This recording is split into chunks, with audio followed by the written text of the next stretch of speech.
Hello and welcome to Around the Lens. I'm your host, David J. Murphy. Around the Lens is a live weekly visual journalism roundtable show coming at you every Monday night at 8 p.m. Eastern. I'm joined this week, as always, by my co-host, Zach Roberts. Hello, Zach.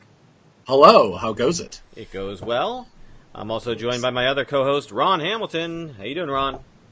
Aloha from Hawaii, where the ground is hot, but I'm not. You're hot. You're hot, Ron. You're hot. Thank you. How is Hawaii? What's going on? What's the latest? There's evidently some sort of volcano, and I don't know. I heard something about lava or something, but I blame it all on Obama because he moved back there, right? Could be the reason. Yes, totally. Tis the reason for the season. All right. Well, we're glad to know that you're safe and sound and doing well out there. So keep safe, keep dry. There you go. And keep not burning alive. Zach, anything new with you? No, I had a very, other than did a shoot for the last week working for the Daily Mail. You might have seen the story for some reason about the 30-year-old millennial that was being evicted from his parents' home. I probably have not had my photos so widely spread since maybe Charlottesville, and nothing probably before that. It's been a really weird, surreal week of covering a story like this. Certainly an experience that, if people don't know the story, it's a 30-year-old millennial, or 30-year-old was being evicted from his parents' home, and he was fighting them in court over it. And for some reason, this made not just national news, but international news. My photos were on the New Zealand nightly news, and UK had them all over the place as well, because I guess this was, some larger meme that they decided to push. But it was the top story on the Daily Mail for 2 days, which is Jesus. Yeah. Anyway. Cool. Well, I mean, like I said, I think we talked about last week. You're going to be remembered for this. Oh yeah. Not Charlottesville. This will be what your epitaph, your whatever your eulogy is all about. Be like, and he's the guy who shot the 30-year-old millennial living at home. It'd be like Jeff Widener. That, by the way, the anniversary of the tank photo was either today or yesterday. Is when the Tiananmen Square happened. 29 years or not 29. 29, yeah, 29. 29, yeah. Yeah, no. So it'd be like him being remembered for, I don't know what else he shot, but being on our show. Yes. Yeah. Remember that time he was on the Around the Lens? Totally. This is your By the way, he also did that kind of famous photo. Wait, no, I'm not familiar with that. No. He'll be known for his time on here, and you'll be known for the shot of that'll be your Tank Man photo, Zach. But the 30-year-old. Which, by the way, where are you living right now? Me? Yeah. I'm living in a family home. Yeah. There you go. Yeah. All right, no judgment. No judgment. I didn't decide to join up in the largest socialistic government program known to man called the United States military. So totally. Oh. Burn. Yeah, I don't get to retire after only working for 20 years. Only, he says.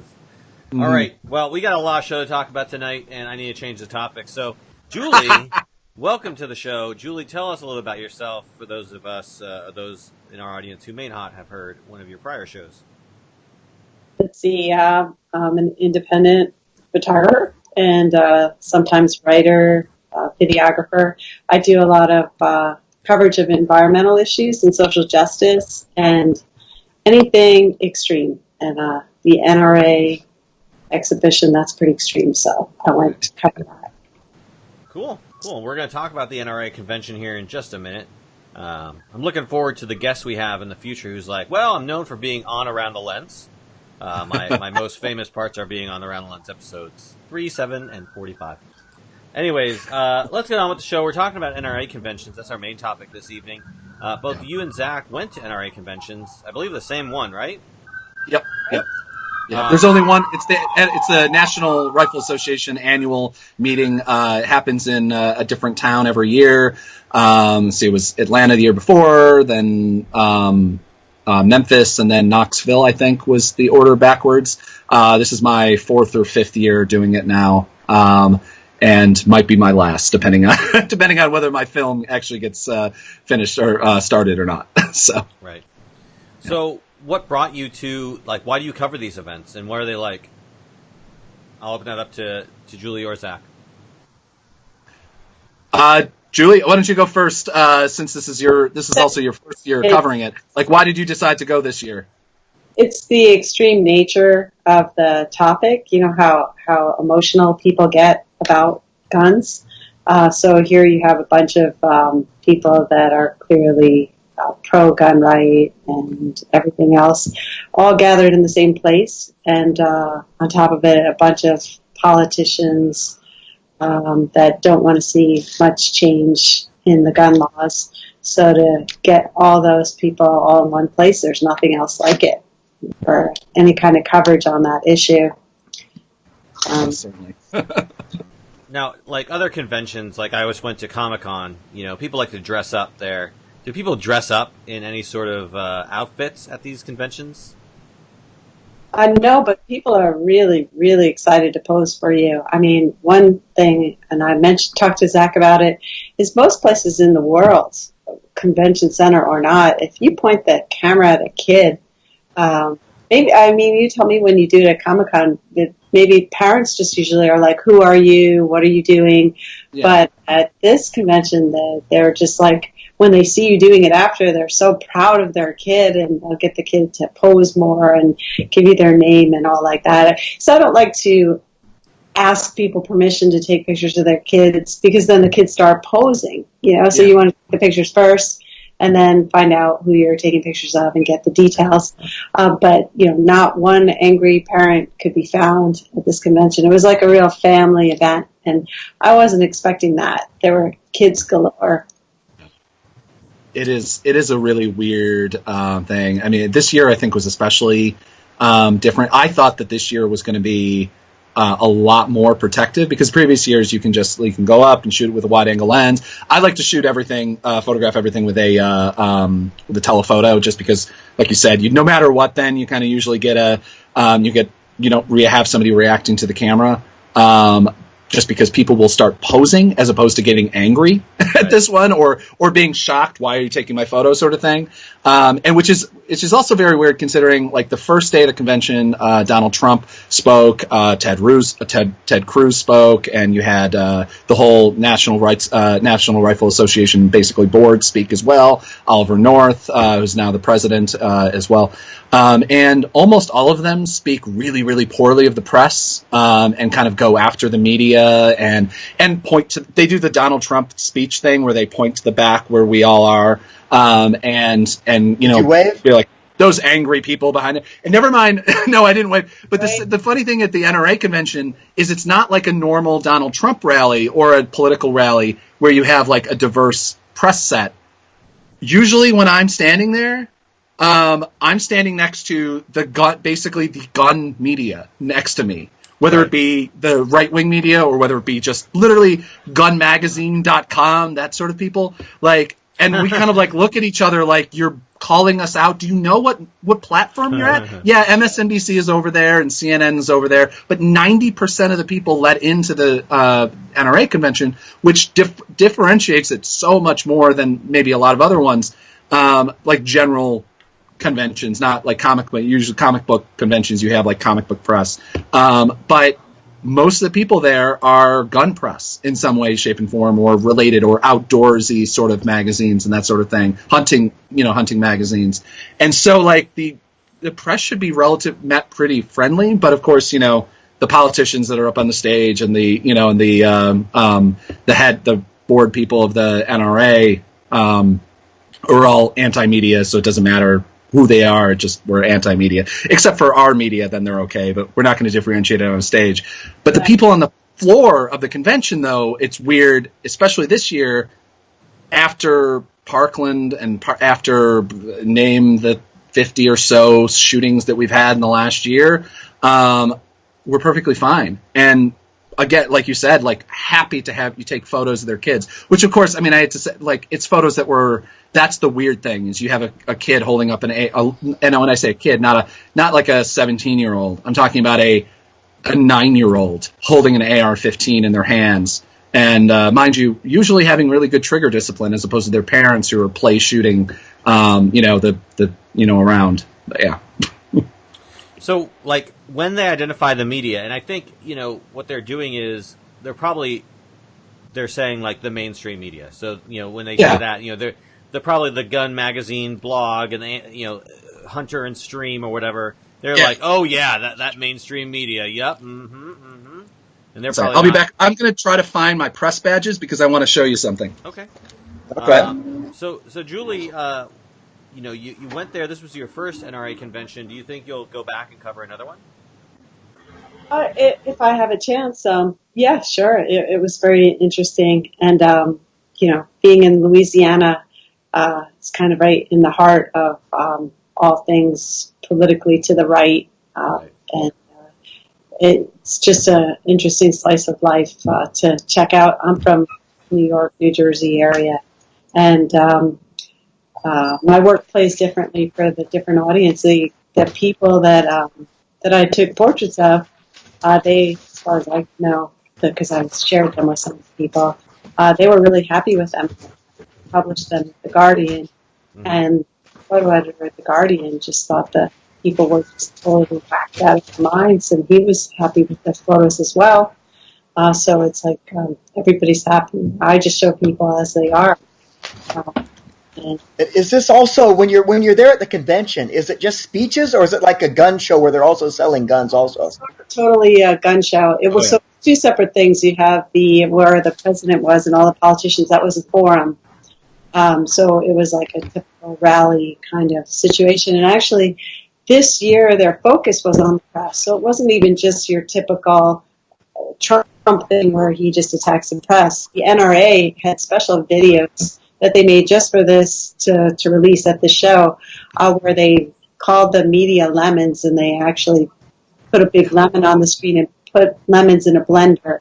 It was really, it was nice. Never mind. That's not how you make lemonade. But because the whole joke is it's kind of a joke on the CNN apples and bananas or whatever. It's like an apple when you see them or that sort of thing. The ad Truth in Media that they're talking about, but it's also was how do you make lemonade or whatever. And then this guy literally rinds and all. One of the NRA TV people throws lemons into a blender, and then the next shot is him drinking lemonade, and you're like, everybody's like, do you not know how to make lemonade? Like, I get that it's a joke, but. So when you guys were there, when you were there, you saw the guns there. Were there any good deals, and what kind of stuff did you buy when you were there? Did you guys walk out with any guns? Well, they were giving away a lot of free stuff. I got some great swag. I got some keychains. Like a Glock? No, they have a lot of raffles for guns, though. There's a thing called the Wall of Guns, which is literally this long showcase of guns, probably like 15, 20 feet long, and it's just different guns for $10. You can put in a raffle ticket, and then you have a chance of winning, say, like a $500 gun that you get to choose as well. Which is kind of insane because they have like they're like on speakers, and they're it's like a Carnival Barker atmosphere in that one little part of the convention. But you didn't win, right, Zach? No. I don't think I entered this year. I entered before, and I lost always because I usually lose these things. So. Oh yeah, of course. Yeah. But there was tons and tons of booths. I mean, I forget what their pitch for the show is, Zach. Do you remember how many miles of I actually figured out the square footage. I'm just trying to find my numbers here. It's a couple 100,000 square feet of convention space, or not. And I'm not saying just convention, like where people are walking around. Just the space that there are booths. So lots of miles. Yeah. And God, I can't remember where it in my article here. But yeah, it's 600,000 square feet of guns, ammo, scopes, and other related paraphernalia. Is how I said it. That's about 10.5 football fields worth of guns and related stuff. Well, now that you mentioned scopes, I do know that Canon makes scopes. So you might. I'm sure you saw Canon or Nikon. Canon is not there in previous years that I've ever seen them.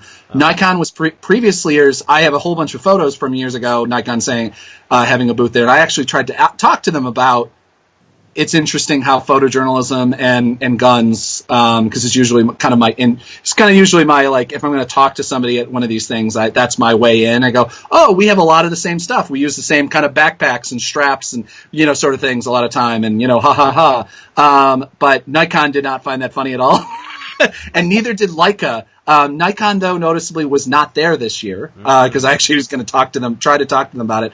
And Leica had a much, much smaller booth. Like, they had probably 1/4 the size of booth that they had previous year. And Nikon had a huge one, because Nikon scopes makes up a very good amount of their GDP. So. You should be like, see, you guys use bullets, I use memory cards. You guys use scopes, I use lenses. See, it's the same thing. The big thing was jackets and gloves. I was talking to the different manufacturers, and I'm like, you need to, like, get into B&H, like, because they make cheaper things that work better than most of the, like, camera-related, like, gloves and jackets and things like that. And I'm like, hey, you just add, like, a little padding into this, and that's a photographer's jacket. I could put a lens in there as opposed to, some bullets or something, and they're like, looked at me like I had three heads on my neck. And I'm like, no, you should go on B&H's website and see what people are selling. Like, gloves go for $50. You're selling these gloves for $30. You could make money. But yeah. What? Use our stuff in a non-lethal endeavor? Yeah. I don't think so. But so back to the press thing, like why I ran off. So here's, and if you're listening to audio, I'm holding up press badges, so you have to check into the video to see what I'm talking about. Is a normal press badge that you get handed. It has your name, it has like the information about it, has like a little band that says media, which just usually is like the thing that allows you to get into different spaces, past fences, or whatever the heck you have to do. Put it up closer to the camera. Hold it up closer to the camera because it's kind of... Yeah. So, like, this is from CPAC, mind you. This is from the Conservative Political Action Committee. So not necessarily a friendly, media thing. This is just, when I worked for a wire. I hope everybody saw that QR code. Oh, that's from, 3 years ago, so it's not going to work. So here's what they give you, the NRA, right here. This is a previous year. That's nice. To notify bright pink. It's my White House pool badge thing there. But this is what they give you. Thing. It's actually a nice little thing. I've actually used it for other reasons. It has like a pocket and pens and everything like that, so it's actually kind of nice in that way. But it's neon pink, and then here was another one that they gave us, so it's also green, which is different than the all black ones that they hand to everybody else that's either a speaker or just an attendee. So this is how they identify everyone. I have another one, I can't find it, that is bright orange, as in like the color that you wear when you're hunting and you don't want to be shot. That was color. That was the first year. I think it was back in Knoxville. It was in Knoxville, or it was Memphis, I think. But yeah, so they certainly make sure that people know that you're media. Even though, here's a little trick: if you can't get credentialed, you can just buy a $30 NRA membership and walk in the door. And as long as you don't have like a full, kit with you, you're going to be able to do all the work that you would normally do. Yeah, I'm sure there were tons of guys around, who weren't press at cameras. So, I want to get a photograph of the president. It's a big deal. So, describe for me the show then. If people aren't familiar with it, you said there's a gun show portion and the actual main rally portion. Is there any other aspects of the show that those who haven't gone to a convention should know about? Julie? Well, there were a lot of booths where you could book hunting tours that were pretty cool. Lots of taxidermy booths. I didn't know those were going to be there, but they were selling hunting trips around the world. That was something different. I'm sure you could parlay that into a photo trip. Yeah. Yeah, and then there were protests going on this year outside the convention. Both days. The first day was pretty small, and it was weird. It started when the convention was over, which was kind of strange. I think you went to the one the next day, didn't you, Zach? I didn't go to the one the next day. I was kind of busy inside. Yeah, there was an official. The first day that you were talking about was kind of like a half called off, half because I think they wanted everybody. They didn't see their numbers increasing, it's just weird. This is also the first year that I've ever actually seen organized protests outside of convention, usually there's a handful of people with placards or something like that, or some small local Moms Demand like Facebook group will get like 5 or 10 people there. But this one they actually had. I missed the main heart of the like when people were talking on stage and everything like that. But City Hall was right across the street, basically from the convention, so they had it in the space there. And there was like I guess a couple hundred people at this anti-NRA, or pro-gun reform rally that they were having, and it was I think it was Moms Demand Action was there. But then, of course, there was an immediate group that was going to share the same exact space, and the police really made sure that the anti-gun reform or pro-gun reform people got out of the space. Was a pro-open carry rally that happened. So you had people with AR-15s, you had people with handguns, you had a small kid. I had a photo of a small kid with I believe it's either a pellet gun or a paintball gun. I forget. That's actually a modified Heckler and Koch gun. So it's not a real gun in the like bullet sense, but it's basically exactly in every way, shape, and form, visually at least, a real handgun, just open carrying this little 9-year-old, which is amazing. But they immediately came in, and then there was a larger rally. I think it ended up being a larger rally of pro open carry people, which is not necessarily surprising. It's Texas, and on top of it, they were already in town, so literally the people just had to cross the street. And unlike previous years, this year in Dallas at the convention center was you were allowed to open carry on the floor and around. The only space that you were, and this is something that the media, and I say in general because almost the entire media kept getting it wrong, was that you weren't allowed to bring in guns or weapons or knives or whatever into the speakers area where like the President of the United States and also Vice President Pence were speaking. Shocker. But you were able to have it the other days out on the convention floor, which is also another thing that people always open carried at these things anyway, because the NRA is not going to make a big hassle about it, and you don't have to walk through metal detectors or anything like that to walk in there, because as the NRA likes to advertise, it's the safest place on earth when the convention happens, but which is not really statistically true, but that's what they say. They didn't have any dance competitions there, did they?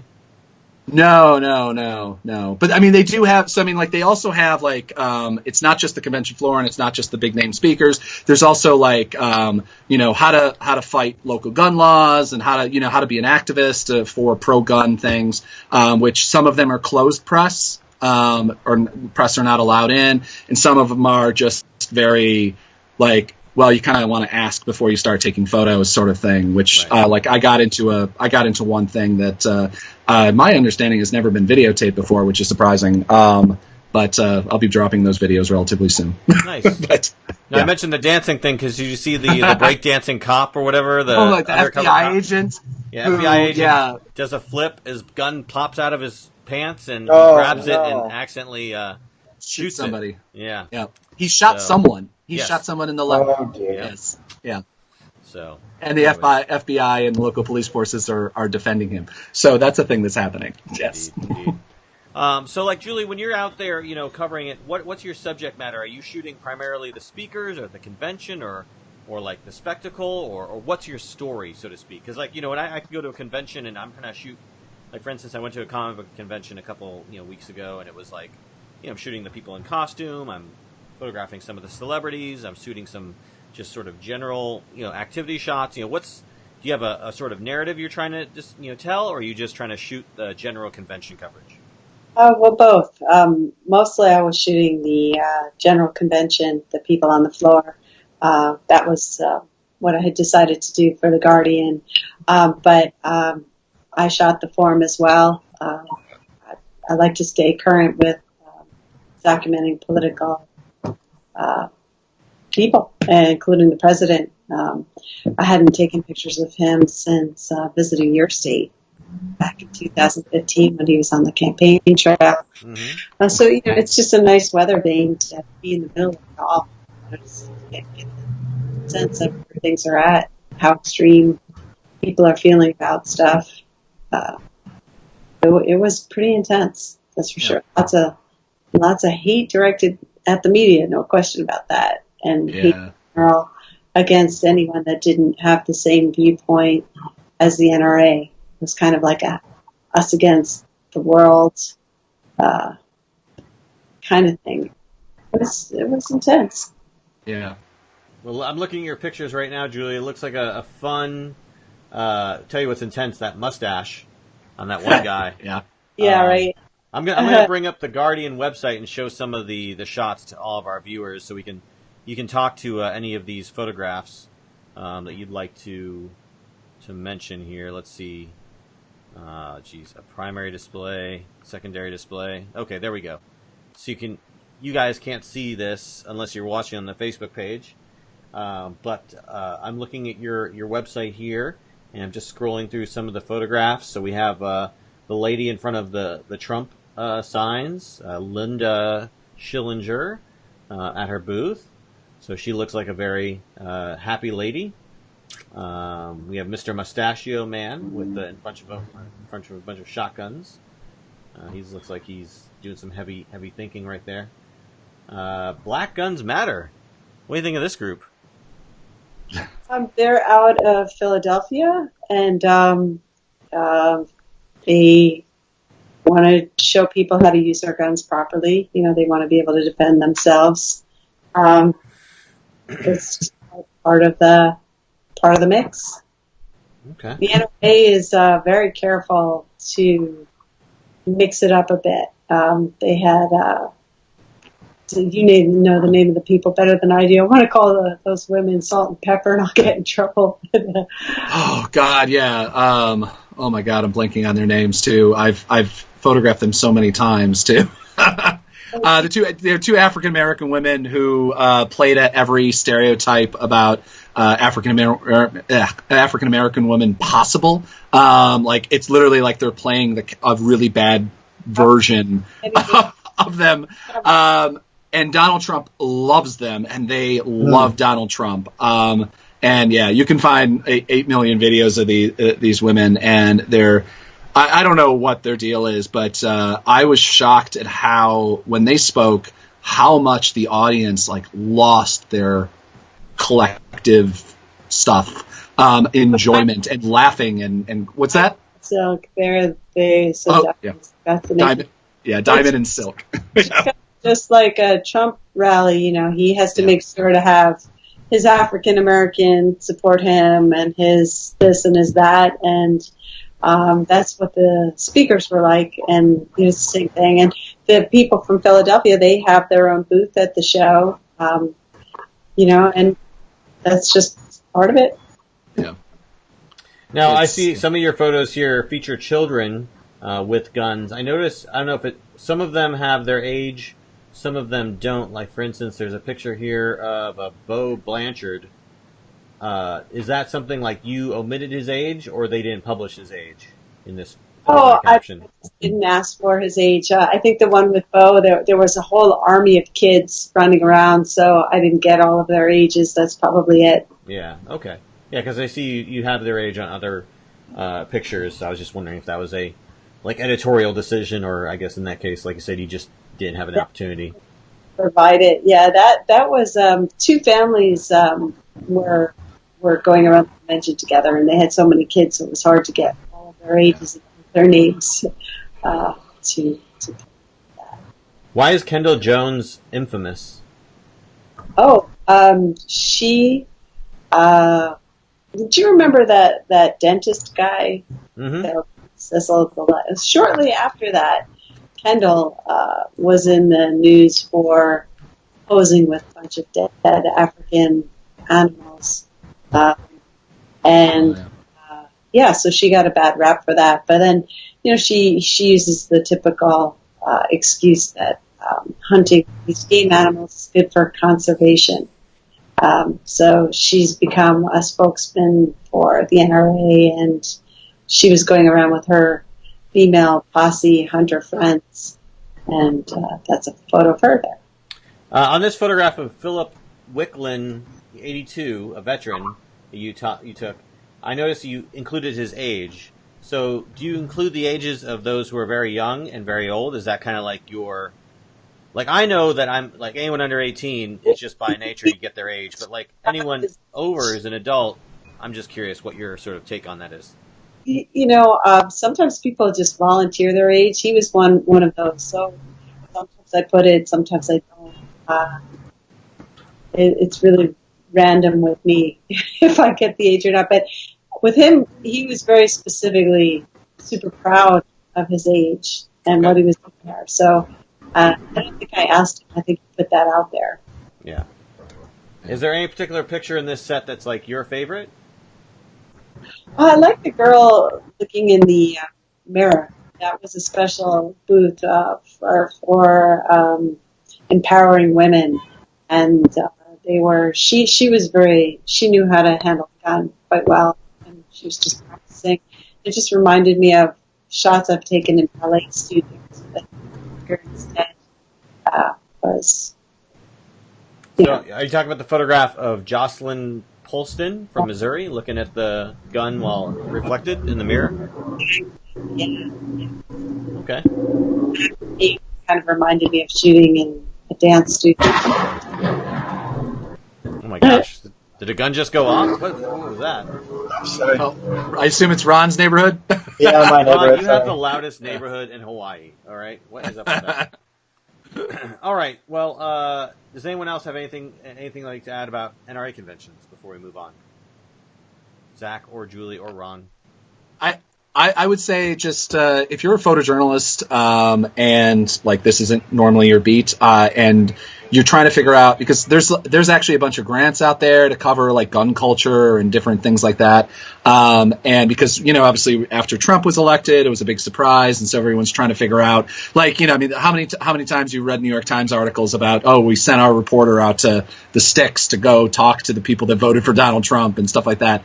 Like this to me is a really great place to get those people that usually almost all of them voted for Donald Trump. A lot of them would have voted for Ted Cruz if they had the opportunity to. Ted Cruz is a huge guy there, just like he is at CPAC.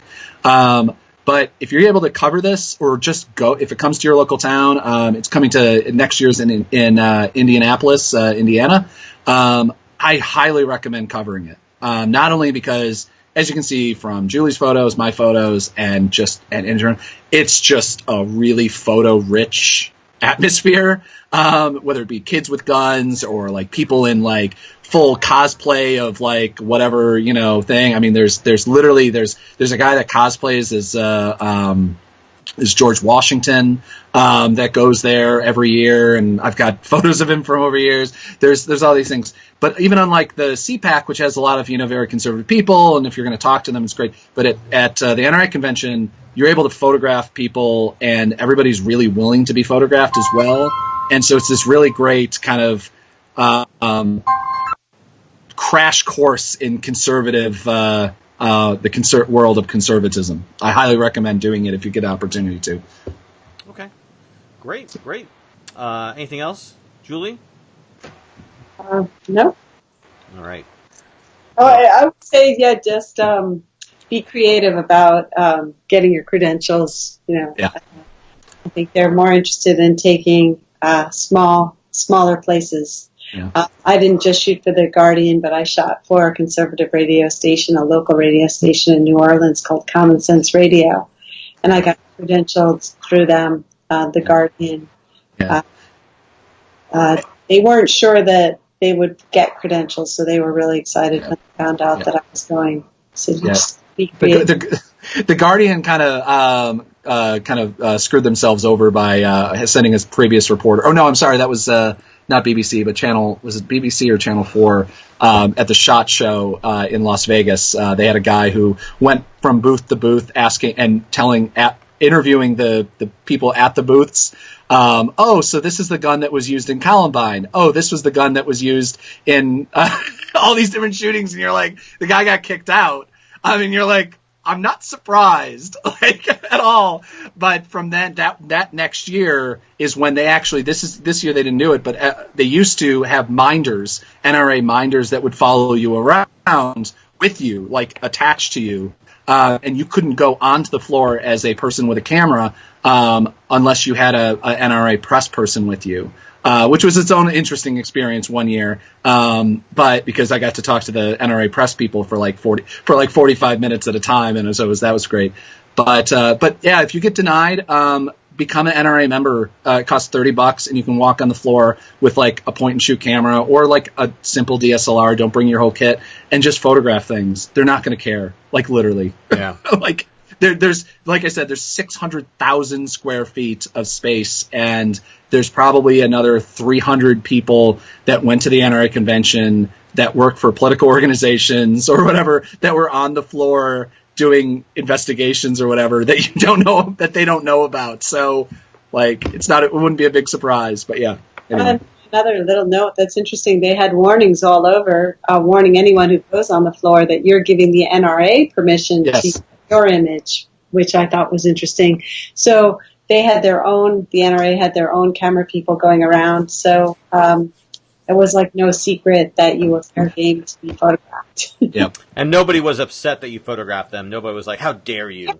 Person who came up to me and was very aggressive and said, delete that photo. And I didn't make a big deal about it. I just said, look, I don't delete on my card while I'm shooting. It's bad for the card, but I don't need that photo. Don't worry about it.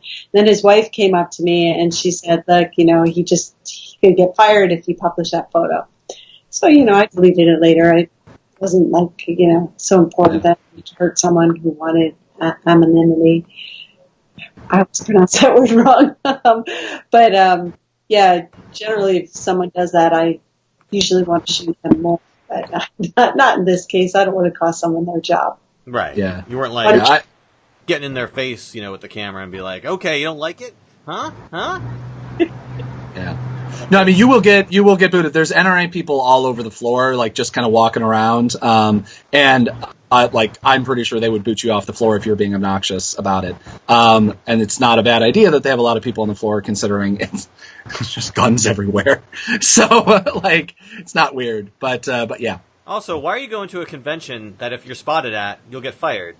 Right. I mean, even if your photograph doesn't get published, that's kind of dangerous, I would think. But anyways, it did make me curious who he is, and I didn't publish them, but I shouldn't. I didn't delete them. I do have them.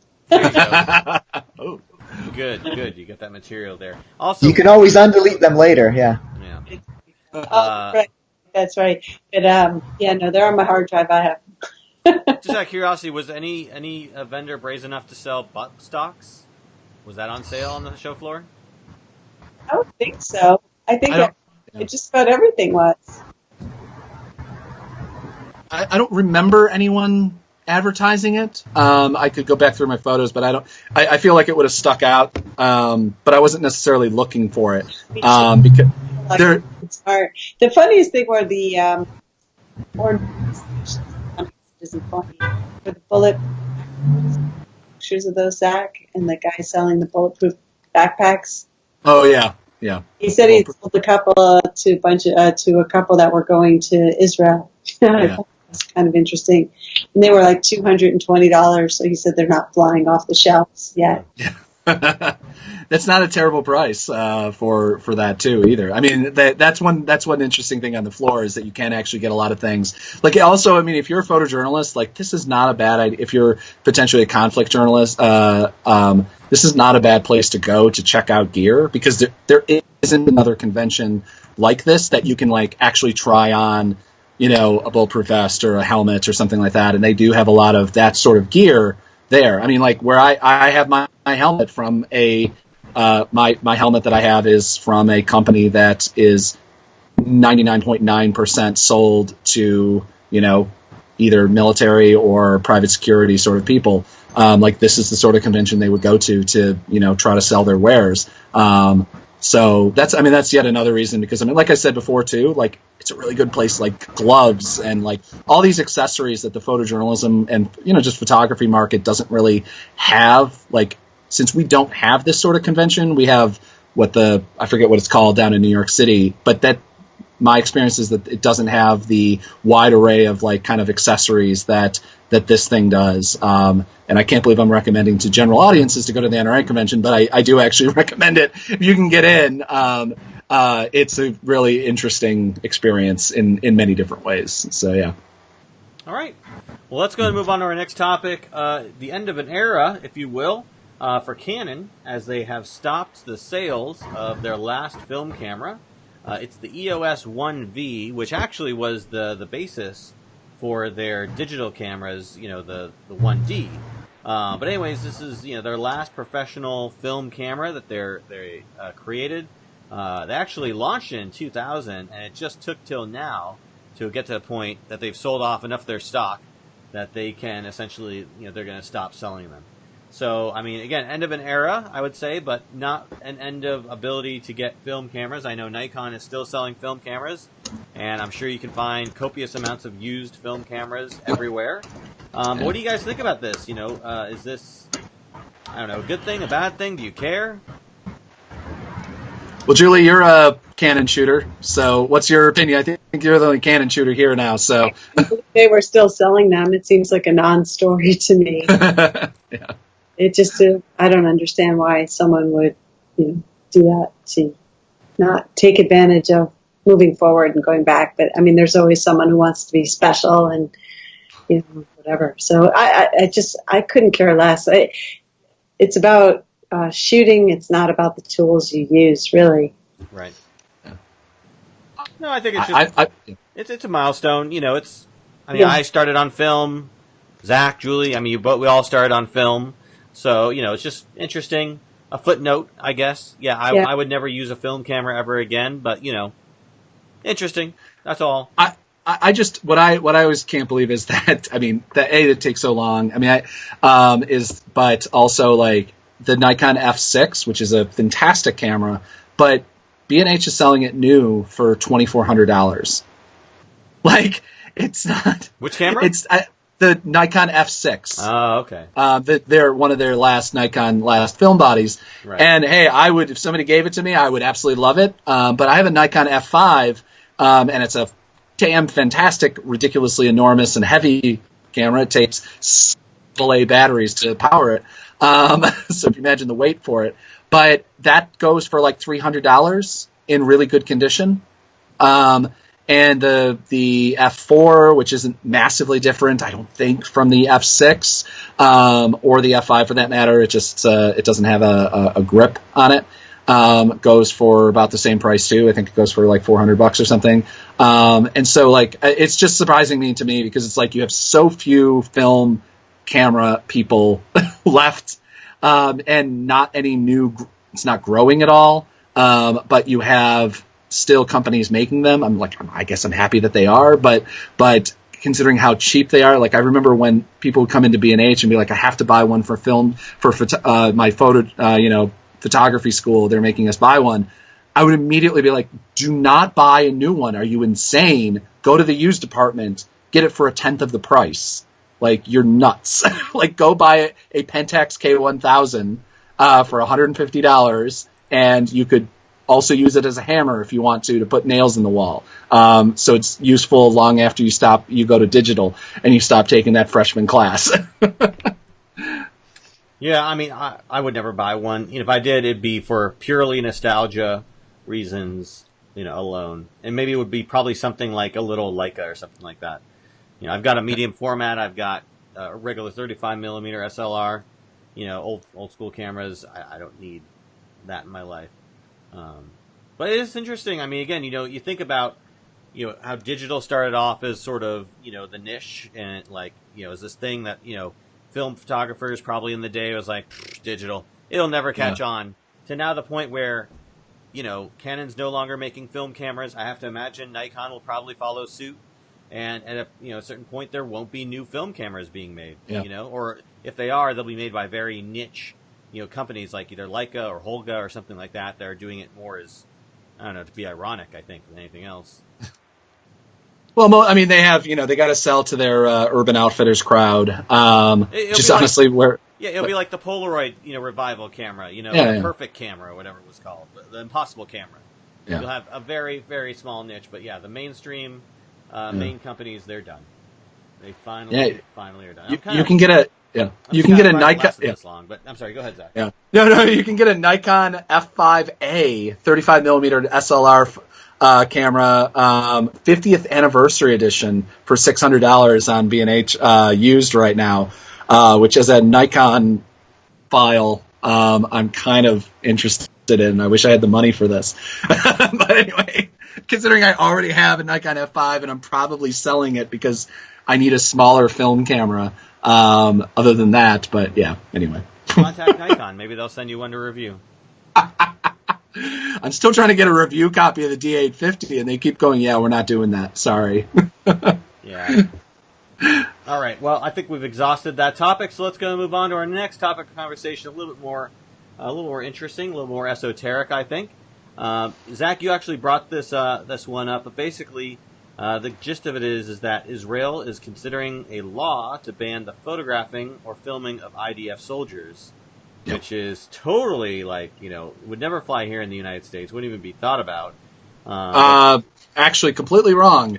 There's been dozens of laws, not for United States military, but for police laws. There's been dozens of laws tried, either passed and then found unconstitutional, or just in general, introduced into state ledge and local legislatures, trying to stop people from being able to photograph police officers while in the middle of the thing. I think Illinois and Indiana both. I think Indiana might have passed it, and then of course it wasn't either. It's still sitting there and just no one uses it because it's unconstitutional, or something. I'm not quite sure what the status is, but this is the first national level one that I know of. I could be wrong. And also I'm still trying to find out, because anything with Israel, is the news is always really iffy on once you leave the country, whether it's true or not, and how overblown it is and everything like that, especially with the Gaza shootings and everything like that happening, or murders happening right now by the Israeli military. This is why this was introduced, is because there's a massive protest going on in Gaza, where you've had dozens of people shot, including members of the media, killed, not just shot, but killed. But I haven't been able to confirm on whether this is there's tons and tons of laws that are bills that are introduced into Congress every year that never go anywhere. And everyone in Congress laughs at when, Bernie Sanders introduces it, or whoever introduces it. I haven't been able to confirm whether this is a real thing that might happen, or whether this is just another one of those bills that, a very, very conservative member of is it Parliament? No, I'm trying to remember what in Israel, but member of the government introduced, or whether it's a real thing or not. So yeah. So I mean, we'll hopefully report on this more, but it's not something that's surprising. This is kind of a move that's been happening a lot, with the things of police officers in the United States now having the same civil rights protections that minorities have, people of color and LGBT people have, which is freaking weird. But so then this is not something that's massively new or surprising, I guess it should be, especially coming from Israel. But it's still something that I think we really need to be paying attention to, because I think I could see it possibly being popular in the current administration. I'm not quite sure, but well, again, I mentioned again, it wouldn't be, it would probably meant more uproar here if it was done the same scale, national, and also relates to the military, because I think you'd have a much more uproar about that. But I mean, on the local level, yeah, I know, I've heard of the local aspects of it. Yeah, there is stuff that happens, local ordinances and laws that do, get around because people don't understand the Constitution sometimes, and they be made right. But yeah, I was just saying on a national level, I don't think you could see this, going anywhere. And honestly, this is just a bill. Let's be honest. It's not a law. It's just someone is introducing a bill. Anyone can introduce a bill in the Israeli parliament, I would imagine. So it is a dangerous bill, and hopefully it gets struck down. It's not, voted on, but, we're not. And I know that this gets into sketchy territory for you, but I mean, we do have, I can't walk on a military base and start photographing. without getting the okay. You can't walk on a military base unless you have Well, yeah, access. exactly. But I'm just saying, like, I can't, and I'm guessing it's also going to be, what's the stat, like, if I was in a foreign nation, and active duty troops, can I just walk up and photograph them? Like, are you guys going to... Are they out and about? Or are they on base? I guess in active duty scenarios, I guess since it's not like Israel where we don't really have active duty military doing anything in the United States per se, like they're not guns ready, that sort of thing.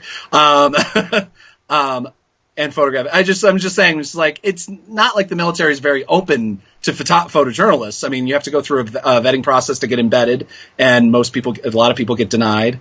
And you have to have, like, you have to have a paper that's going to print your photos, an assignment's already booked, and there's a whole process. So, I mean, like, it's not like the United States military is extremely open to media photographing them either.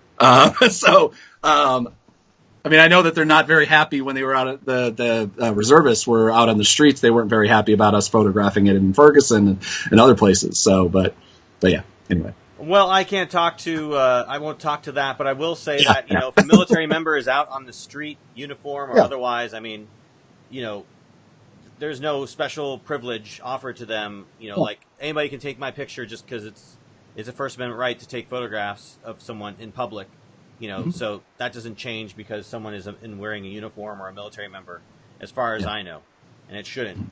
But, then again, I can't speak to, things that may have happened here or there, that have been different from that. But in general, it's the rule of law, First Amendment, and whatnot. So, Julie, any thoughts on this story here about the potential? What do you think? Have you been to Israel? Do you think this would be something that'll pass? Been here as well. I agree with Zach. It's hard to know what's real right now. As far as I don't know what news source reported it, but it doesn't surprise me that someone would propose that, and it wouldn't surprise me if someone tried to pull that here too. But I do think that the photographic community will fight back on that. I mean, people forget during the BP oil spill, the Coast Guard went along with BP's request that journalists couldn't get, but 300 feet from oil boom. Yeah. And that just lasted a couple of days. So, we just have to be vigilant about defending our rights to cover stories. But I don't think Israel has a monopoly on proposing such outlandish type things. And that would be, just unacceptable for a country to do. So I couldn't stop them, but I would object to such a move. And as far as embedding, Zach, it's the same like the NRA. If you want to get embedded, you have to be creative. There are workarounds, and if you get troops that trust you and who want you to cover them, that's one way to do it. That's how I did it. And Zach, the counterpoint to that would be, well, instead of going through the military and being embedded, you should just go independently. That way you aren't at all perhaps perceived as being, biased in your reporting, right? Yeah. Isn't that the way it should be? Yeah. If you want to take it to the extreme? Totally. I'm looking at this photo gallery here, by the way, on the website, and I love the interstitching of protest work and then shots from the embassy opening. If you look at the protests, and it's like, smoke and injury and death, and then here's a shot of Ivanka in front of. Well, they were happening simultaneously. Like a lot of those photos were taken exactly at the same time. Okay. So that's one of the big reasons why they talking about. So as Ivanka was, holding up to the gold, plated sign or whatever of the new embassy, which exists for no apparent reason other than just Trump wanted it to happen, which we spent tens of millions of dollars on, if not hundreds. But at the same time, journalists and protesters were being sniped, and literally snipers were shooting medical professionals and killing them. So it's certainly interesting. But I think Julie makes actually the much better point, which in the United States, within the 50 states, not internationally, we have for the most time, it's companies that will actually request, whether it be the Coast Guard or whoever, Park Police or whoever, government officials to shut down media from taking photos because that was a huge deal during the BP oil spill where I know so many different people, so many different journalists were either threatened with arrested, or pulled away, not able to cover things. And then also you had to get clearance to even talk to the oil workers at all. And then there was always a BP minder standing by when you interviewed people. And all that was enforced either usually by the Coast Guard or members of the military, which I know the Coast Guard is whatever, or sometimes. Yes, I know. Isn't it? I thought it was DHS now. Isn't it Department of Homeland Security? Yeah. Bush did that. Okay, I know. You guys get that right. Okay. Not that I'm defending the Coast Guard here, but it's not like we need a law in this country to have that happen. There were members of the armed forces, reservists on the streets of Ferguson and also on the streets of D.C. and on the streets of Chicago during the NATO protests, telling journalists where they could go and what they could photograph and what streets they could go down and that sort of thing, all under the guise of supposedly security. So this is not the federal government. It's not like it's a completely unheard of thing. I don't think personally we'd ever actually need a law. I think they would just happen. But that's my conspiracy-minded person. So. All right. Well, let's all put on our tinfoil hats and get into our shelters. Hold on. No, I got my red tinfoil hat right now anyway. Yeah. All right. Well, we're getting near the end of our show. Julie, do you have anything else you'd like to say on this topic before we move on to the end of the show? Just freedom of taking pictures, the First Amendment right, that's something worth fighting for. Absolutely. Count me down for that one. All right. Well, we'll get you onto the freedom fighters. I do want to say, in looking at the photographs from the gal in this story, which, by the way, you can find linked in the show notes, the title picture here shows, the press with, like, the flak jacket and the crotch guard and everything. They got press on their front and their back. And we were talking about, how to gear up when you want to protect yourself when you're shooting a protest. This is it. Like, the helmet and the blue and everything, like, if you're going to go and be protected in our environment, where there's going to be sticks and stones and bullets and everything going flying at you, that's the best setup right there. That's the example of what I would wear in that type of situation if I were the press. All right. Yeah. Well, let's close up this week's show with some recommendations. Julie, where can people find you at? And is there anything you'd like to steer people towards check out? Let's see, on my website, which is my name, juliedermansky.com. I'm on Facebook and Twitter, and I'm just doing ongoing coverage of environmental issues here in Louisiana. I've got a lot of stuff on the Bayou Bridge pipeline that not that many people are covering. That's been a battle in the courts and on the streets. I have something new about that coming out this week of a woman who has a pipeline like 25 feet from her house, and her house is full of cracks right now. And just the fuller picture, showing our rights or our non-rights about such issues. So that's what I've got going on now. Awesome. Great. Zach? I am compiling a book on my coverage of the quote-unquote resistance over the last year and a half or so. So check out. I'll probably be promoting that relatively soon because I finally have a book cover and everything like that and starting to get the structure of it finished. So Nice. So? I'm going to be at E3 next week. That's the Electronic Entertainment Expo. I went there last year, so I'll be doing some documentation of it. And I'm also actually working on a documentary about my last year's trip, which I'm finally getting around to trying to finish before I go to this year's E3, which will be on my new gaming channel, which I'll tell you all about maybe next week. Which, by the way, we're doing our show on Sunday, not Monday next week. So look on the live stream on this coming Sunday because, again, I'll be traveling on Monday. and then I'll be gone next week. So check that out. And that's it for our show this week. I want to thank our guest, Julie Dermansky, for taking time out to be here. Thank you, Julie. Thanks. Thanks for having me. Anyways, for Zach Roberts, I am David J. Murphy. This has been... Oh, and for also Ron Hamilton, who was here during the first part of the show. Sorry we lost you, Ron. I guess the lava got to us. We'll be using that joke forever. But anyways, for Zach and Ron, I am David J. Murphy. This has been Around the Lens, episode 127, and we are out.